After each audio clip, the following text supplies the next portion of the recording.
हाँ तो स्टूडेंट्स, आज हम लोग पढ़ने जा रहे हैं पोटेंशियोमीटर। ठीक है, पोटेंशियोमीटर। ठीक है, पोटेंशियोमीटर का क्या काम है? ये आपका वोल्टेज यानी पोटेंशियल डिफरेंस फाइंड करता है। तो पहले तो आप लोग पढ़े होंगे वोल्ट मीटर भी आपका पोटेंशियल डिफरेंस मेजर करता है। तो पोटेंशियोमीटर हम क्यों यूज करेंगे?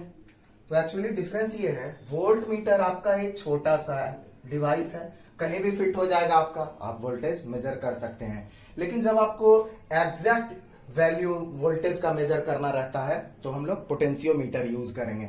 मतलब थोड़ा सा भी उसमें आपको एरर नहीं आना चाहिए, एकदम एग्जैक्ट वैल्यू जब आपको निकालना है तो पोटेंशियोमीटर यूज करेंगे। वोल्ट मीटर चलता फिरता आप कॉमन यूज में वोल्ट मीटर यूज कर सकते हैं। ठीक है, तो इसको लिखते हैं, it is a device used to measure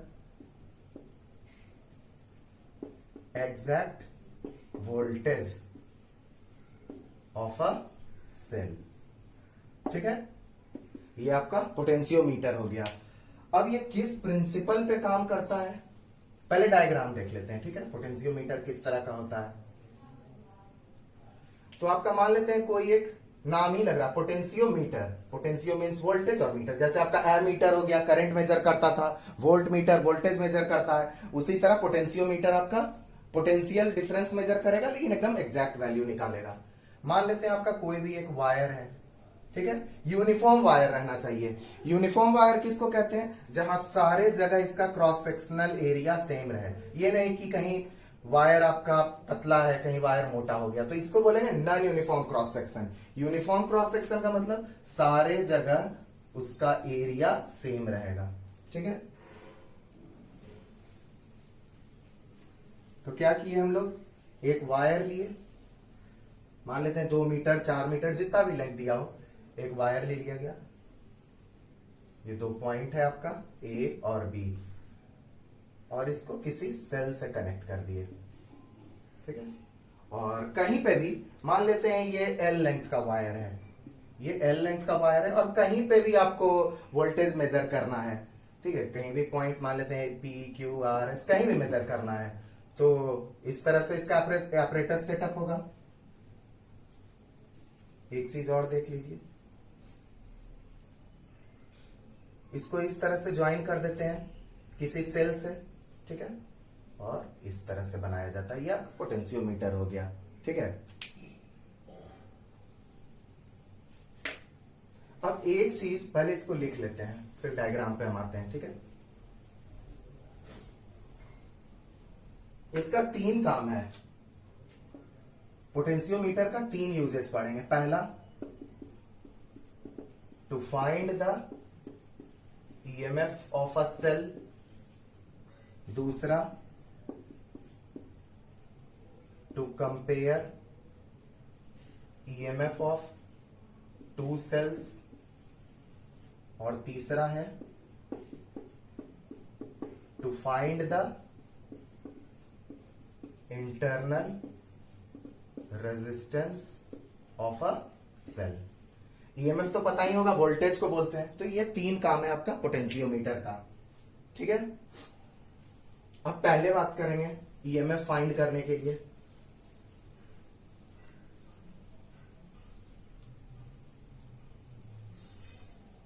diagram फिर से देख लीजिए, कोई एक यूनिफॉर्म वायर है ए बी, इस वायर को किसी एक्सटर्नल बैटरी से कनेक्ट कर दिए हैं। ठीक है, और उसके बाद एक चीज बताइए, मान लेते हैं इस बैटरी का वोल्टेज V है, ये 0 पोटेंशियल होगा, ये V पोटेंशियल होगा। एक्चुअली इसमें भी कुछ इंटरनल रेजिस्टेंस होता है, लेकिन मान लीजिए अभी कुछ इंटरनल रेजिस्टेंस नहीं है। ठीक है, और इसको कुछ इस तरह से जिस सेल का ईएमएफ निकालना है उस सेल को कनेक्ट कर दिए। सेल को कनेक्ट करने के बाद एक गैल्वेनोमीटर से जोड़ दिए, और इस तरह से पॉइंटर जॉकी, जिसको कि आप मूव करा सकते हैं। जॉकी के बारे में हम लोग स्लाइड वायर ब्रिज में भी पढ़े थे। ये एक बैटरी है, इसका ईएमएफ ई है। ठीक, तो ईएमएफ मेजर करना है, और कितने डिस्टेंस पर इसका ईएमएफ आया ये मेजर करना है। मान लेते हैं ये एक्स डिस्टेंस है, पूरे वायर का लेंथ आपका एल है। ठीक है, अब ये 0 वोल्टेज है, यहां से यहां तक आए तो सेम पोटेंशियल है आपका 0। ये V है, तो आपका यहां पे V हो गया। तो यहां से A से B पोर्शन में कितना वोल्टेज ड्रॉप है? V।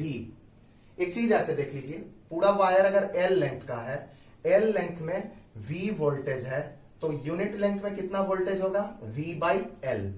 ठीक है, तो X लेंथ में कितना वोल्टेज हो जाएगा यूनिटरी मेथड से? V by L X। और ये जो V बाई L होता है इसको K से रिप्रेजेंट करते हैं, K into x, where K is potential gradient. इसका यूनिट क्या हो जाएगा? वोल्ट पर मीटर। यूनिट हो जाएगा वोल्ट पर मीटर। ठीक है, अब आपको ये ईएमएफ कैलकुलेट करना है। अब एक बात बताइए, ये पॉइंटर किस प्रिंसिपल पे काम करता है? तो नल पॉइंट पे। नल पॉइंट कहने का मतलब जब इस पॉइंटर को मूव करा रहे हैं, कहीं भी एक पॉइंट P मिल गया जहां पे ये जीरो डिफ्लेक्शन शो किया गैल्वेनोमीटर। जीरो डिफ्लेक्शन शो करने का मतलब इस सर्किट से करंट पास नहीं कर रहा है। ठीक है, अब एक बात हमको बताइए, यहां पे जीरो वोल्टेज है तो इसके चलते यहां भी जीरो वोल्टेज हो गया, और ये E आपका वोल्टेज हो गया। तो इतने दूर का पोटेंशियल वोल्टेज ड्रॉप क्या होगा? EX। ठीक है, सॉरी, यहां A से P का EMF सेल का E है, तो इसके लिए भी E रहा होगा, और ये EMF का वैल्यू कितना हो जाएगा? V बाई L X, यानी K इंटू एक्स। ये EMF हो गया सेल का। सेल का EMF हम कैसे निकाले? इस बड़े वाले सर्किट के हेल्प से। ठीक है, इतना नोट डाउन कीजिए।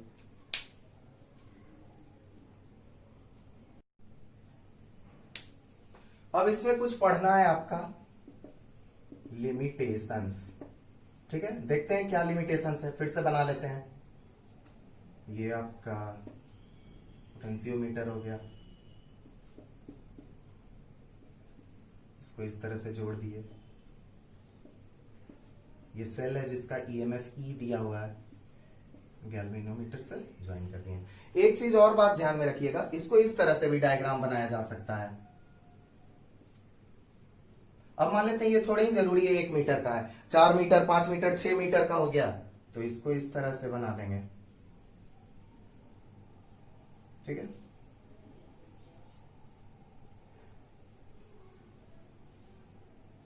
और जहां भी ये आपका पॉइंट A हो गया, ये पॉइंट B है, और A और B के बीच में कहीं भी एक सेल है। ठीक है, ये गैल्वेनोमीटर हो गया। इस तरह से भी डायग्राम बनाया जा सकता है। अब जो लिमिटेशंस है वो क्या है? पहला आपका पोलैरिटी दोनों सेल्स का सेम रहना चाहिए। जैसे ये बैटरी है, बैटरी का EMF माइनस प्लस, तो ये भी जिस सेल का EMF निकालना है, इन दोनों का माइनस टर्मिनल एक ही साथ रहेगा, और ये प्लस, माइनस है तो माइनस, ये नहीं कि उल्टा रहेगा, तभी आपका काम नहीं करेगा। पहला बात, polarity of battery and cell remains same. और दूसरी बात जो है, इस बैटरी का EMF इस सेल के EMF से ज्यादा होना चाहिए।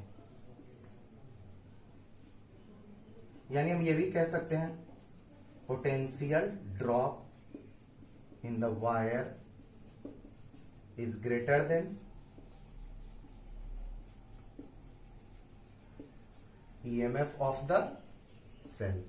अब ये मान लेते हैं सेल का EMF 10 वोल्ट है, इसका 40 वोल्ट है, तभी ना ये 40 वोल्ट पोटेंशियल ड्रॉप आएगा। अब ये मान लेते हैं 5 वोल्ट है, तो इसका पोटेंशियल ड्रॉप 5 वोल्ट आएगा। तो ये पूरे में जब 5 का देगा तो ये 10 इतने दूरी डिस्टेंस पे कैसे रहेगा? ये पॉसिबल है ही नहीं। तो आपका ये दोनों लिमिटेशंस रहेगा। ठीक है, इसको नोट कीजिए। अब जैसे मान लीजिए कोई एक क्वेश्चन दिया हुआ है, ये आपका पोटेंशियोमीटर है, बैटरी का EMF 24 वोल्ट है, और एक जो सेल लगा है इसका EMF 6 वोल्ट है, तो कितने डिस्टेंस पे आपका नल पॉइंट निकलेगा? AP डिस्टेंस फाइंड करना है।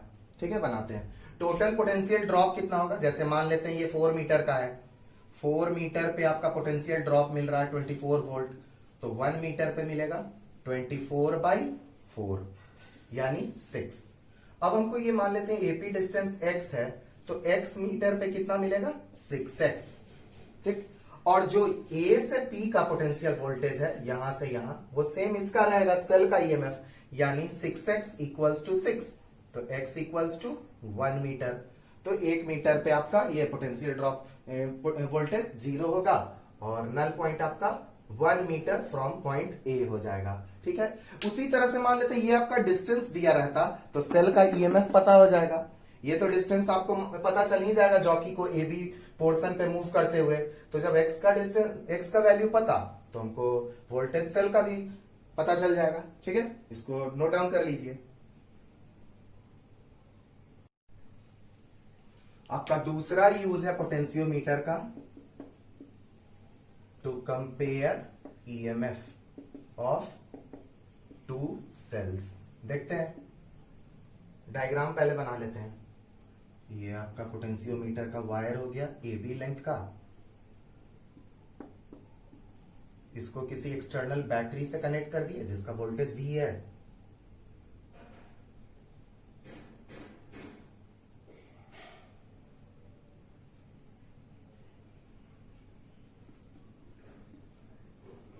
ये आपका की हो गया K1 और एक दूसरा सेल है, ये की हो गया K2। दोनों का ईएमएफ E1 और E2 है। इसको जॉकी से कनेक्ट कर दिए इस तरह से। ठीक है, अब एक बार में कोई एक की ओपन करते हैं। जैसे मान लेते हैं K1 को सर्किट में लाते हैं। ठीक है, पहली बार हम K1 को सर्किट में लाए। जब K1 को सर्किट में लाए तो करंट यहां से आएगा। इसमें तो खैर करंट फ्लो करेगा ही नहीं, क्योंकि ये आपका 0 पॉइंट फ्लो शो कर रहा है। आपका ये पॉइंट सर्किट में रहेगा और इससे भी करंट फ्लो नहीं करेगा, क्योंकि ये सर्किट आपका ओपन है। ये 0 हो गया, ये V हो गया, तो यहाँ पे ये पॉइंट 0 रहेगा, ये पॉइंट V रहेगा। यहाँ ईएमएफ इसका 0 है और ये E1 है। E1 आपका सर्किट में है। तो अब हमको ये बताइए, मान लेते हैं ये डिस्टेंस L1 है। L1 पे आपको नल पॉइंट मिल रहा है, तो हम ये लिख सकते हैं ना, टोटल लेंथ इसका L है, तो L लेंथ पे वोल्टेज V, तो यूनिट लेंथ पे V बाई L, तो L1 लेंथ पे क्या हो जाएगा, V by L into L1। ठीक है, और ये वैल्यू जो होगा, ये जो आपका L1 का वैल्यू होगा, ये इस EMF के बराबर होगा आपका। तो E1 को हम लिख सकते हैं V बाई L L1। ठीक है, उसी तरह से आप दूसरे इस पॉइंट को, इस की को ओपन कर दीजिए और इस की को क्लोज कर दीजिए। ठीक है, अब सर्किट में आपका ये वाला सेल आ गया, दूसरा E2 सेल। तो उसी तरह से मान लेते हैं इसका कहीं नल पॉइंट किसी दूसरे पॉइंट पे मिल रहा है, ये लेंथ आपका हो गया L2। तो हम लिख सकते हैं E2 equals to V by L L2। Divide कर दीजिए दोनों को, E1 by E2 equals to V by L, दोनों जगह इलिमिनेट हो जाएगा, this will be L1 by L2। तो ये आप दो सेल्स का ईएमएफ कंपेयर कर सकते हैं। ठीक है,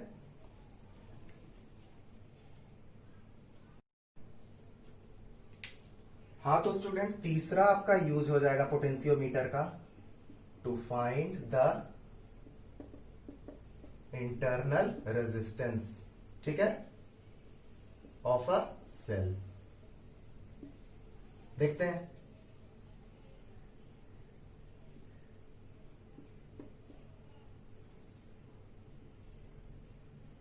ये आपका L लेंथ का सेल वायर है।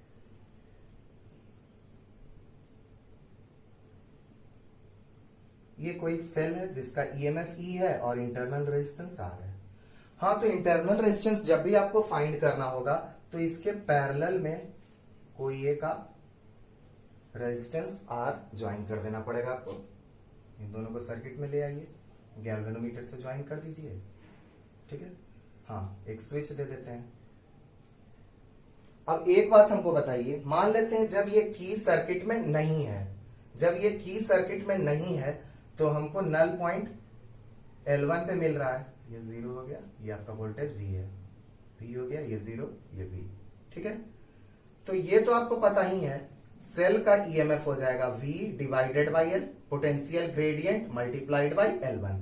L1 लेंथ पे नल पॉइंट मिला है, लेकिन जैसे ही आपका ये पॉइंट सर्किट में आ जाएगा तब तो इसमें कुछ करंट फ्लो होना शुरू हो जाएगा, क्योंकि ये क्लोज्ड पाथ हो गया। किरचॉफ सेकंड लॉ अप्लाई कर दीजिए।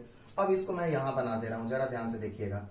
ये एक सेल है, इंटरनल रेजिस्टेंस R है और इसको किसी एक रेजिस्टेंस R से ज्वाइन किए हैं। पहले इसका ईएमएफ ई था, लेकिन जैसे ही मान लेते हैं इसमें आई करंट फ्लो हो रहा है, इसमें जब आई करंट फ्लो हो रहा है तो इस पॉइंट से यहां तक आते आते पहले तो इसका ईएमएफ ई था, अब कितना हो जाएगा EMF E minus I are, potential drop I R है तो इसका ई माइनस आई आर ये पोटेंशियल ड्रॉप होगा। यानी पहले हमको ईएमएफ इतना ई मिल रहा था, दूसरा पॉइंट जब L2 आपको मिला है कहीं पे, मान लेते हैं ये दूसरा कहीं पॉइंट L2 है, ठीक है, तो L2 पे जब आपका नल पॉइंट मिल रहा है तब आपका ईएमएफ ई नहीं मिल रहा है, वो आपका ई माइनस आई आर मिल रहा है।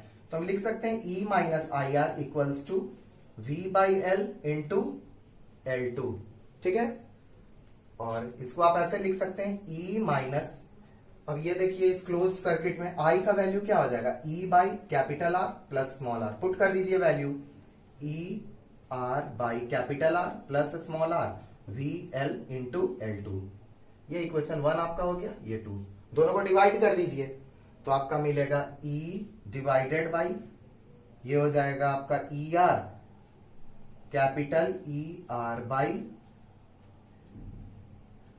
Are plus R equals to V by L eliminate हो जाएगा, this will be L1 by L2, ऊपर इसको भेज दीजिए तो ये हो जाएगा ई आर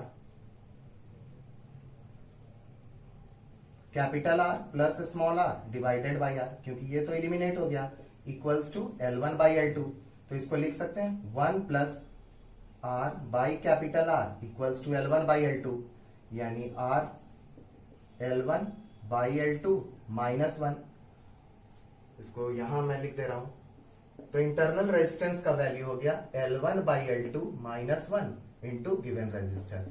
तो ये आप तीसरा इंटरनल रेजिस्टेंस भी फाइंड कर सकते हैं।